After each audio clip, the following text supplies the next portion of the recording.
Okay, our first guest this morning is a design graduate from the National College of Art and Design in Dublin, who has also completed internships in esteemed London houses Antipodium and J.W. Anderson.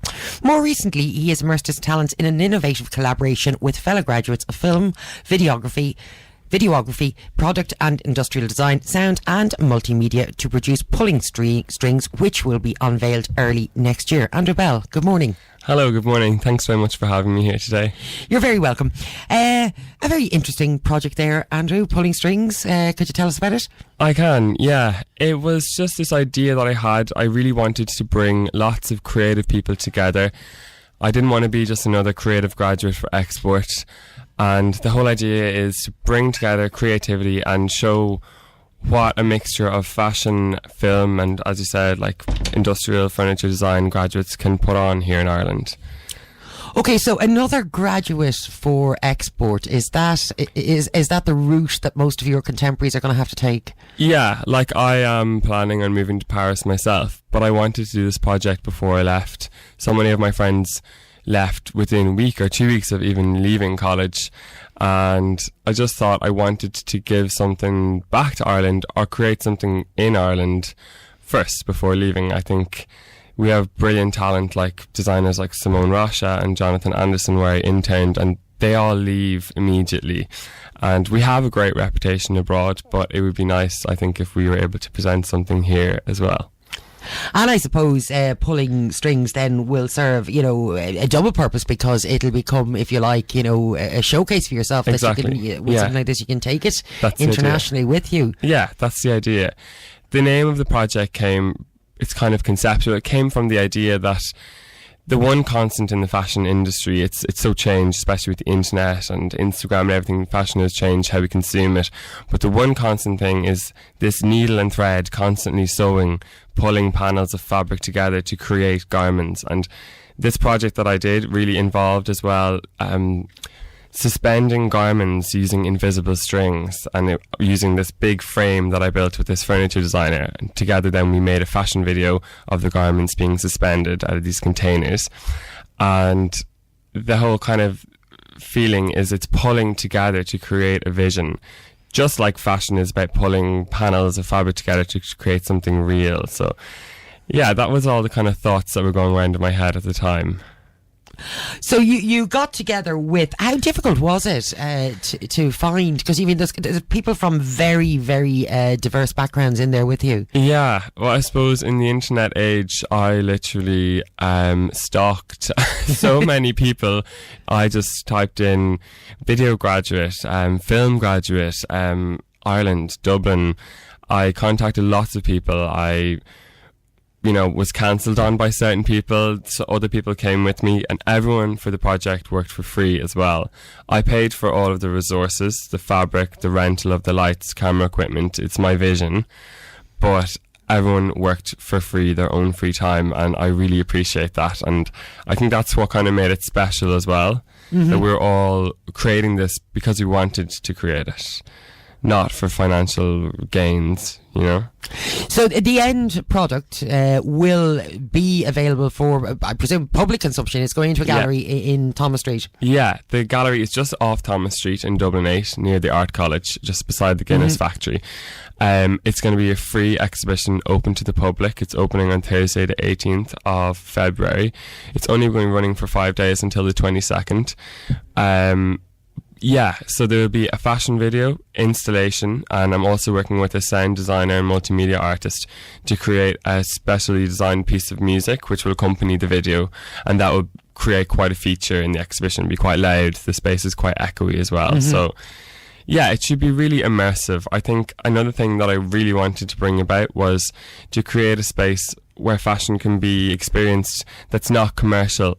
Like, we go into shops and fashion is sold to us, and it's this thing, it's so marketed and kind of shoved down your throat, kind of, because it's all sales driven. And I really got kind of tired of that.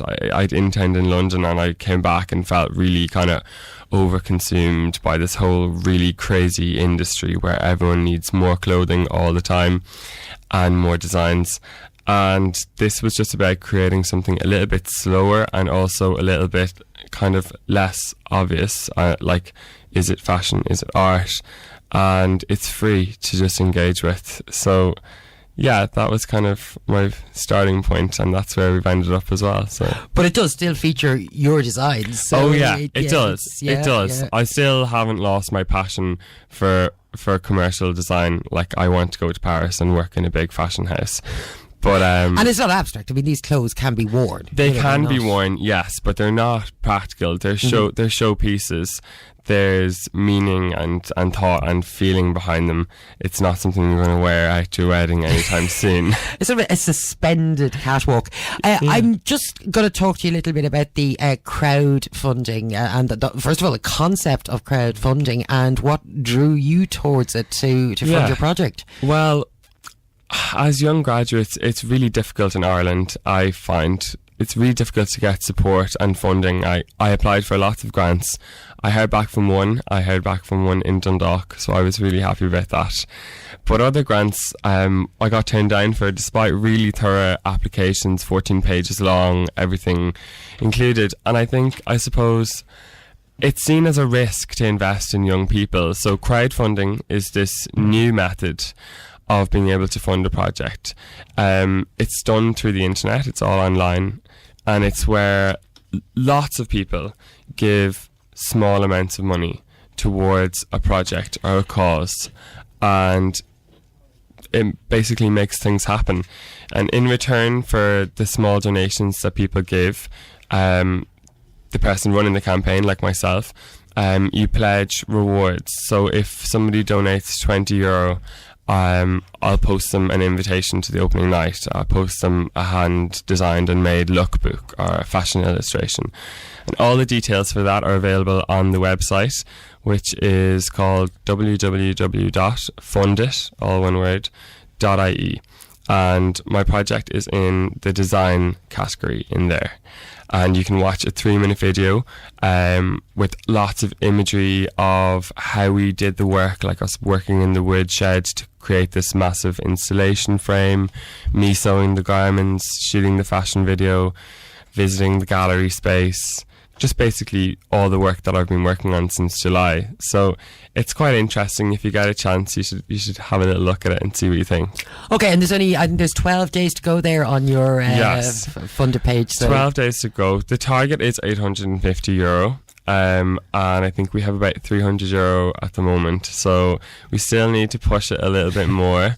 Hoping Santa will help us out. But yeah, I'm hopeful, I'm positive, and I think the last week of the campaign always gets more donations because people kind of put things on the long finger, so hopefully it'll make the target. That's a nice little concept as well, particularly when it comes to something like the arts, because we don't, people can get to give to their charities, etc. There's usually a collection day, but the arts, as you pointed out, there's a lot of places you tried and you weren't terribly successful, and you sometimes see the money that the Arts Council, where it's awarding it and why it's awarding it and how much it's awarding, and you really do question it. So maybe if they just let us hold on to a bit of our tax money and to use it towards crowdfunding our own projects. I know. Well, I have to say, if you can make any contribution to this and you come along in the opening night, you won't be sorry. I think you'll really enjoy it. It's going to be really exciting. It's really new, and it's very different in terms of fashion. And my friends think I'm crazy and, are like, how did you not give up on this months and months ago? But I am not going to France until I've done this. I want to deliver this work. The work is all produced. It's sitting in my attic and garage. The video is being edited still. But I don't see why we shouldn't bring this to the Irish audience like we've created it. We've worked tirelessly on it. And I really hope people enjoy it. So it's going to happen. I'm going to stay really positive, despite my parents, wondering if I've gone crazy. You keep referring to Paris, to France, and you are going, as you've said a number of times. Have you got an engagement over there? Have you got somewhere to go to? I have contacts there and lots of friends there, which is more important, I think, than contacts. But I think I will easily get a position, definitely as an intern, but I think I've been told that I would be able to get a design assistant position, so I'm going to hopefully hold out for that. I'm going to start applying in January. I probably won't leave until March because